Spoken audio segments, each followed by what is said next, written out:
So in the course of selling estate homes, I do come across some financial information, and I want to give you a couple tips of how to keep the government's hands out of your heir's pocket. The first thing you could do to limit inheritance or estate tax is joint accounts. When there's a joint account and 2 or 3 people are on it, only the portion attributed to the decedent is taxable. 3 people on an account, one's the decedent, it's only a third that is subject to any inheritance or estate tax. The same thing holds true with joint real estate. Now, there's a 12-month look back on that, but if 3 or 4 people are on the deed and title, it's only the decedent's portion of the estate which is subject to inheritance or estate tax. Then it seems like a good time to remind you the difference between inheritance and estate tax.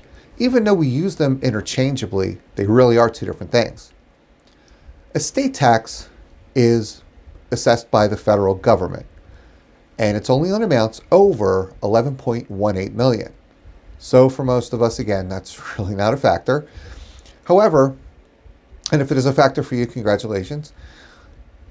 But PA inheritance tax is based on who is receiving the inheritance, not what they're receiving.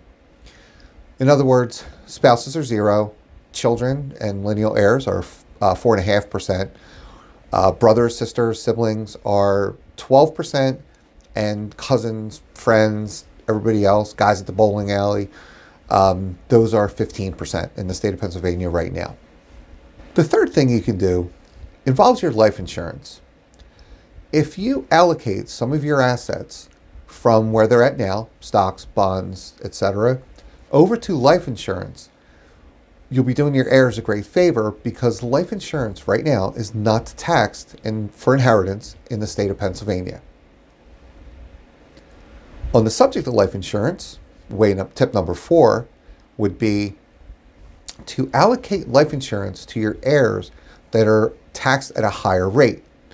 So let's say you have a $100,000 policy and you have $100,000 in cash, and you want to split equally between your niece and one of your children, for example.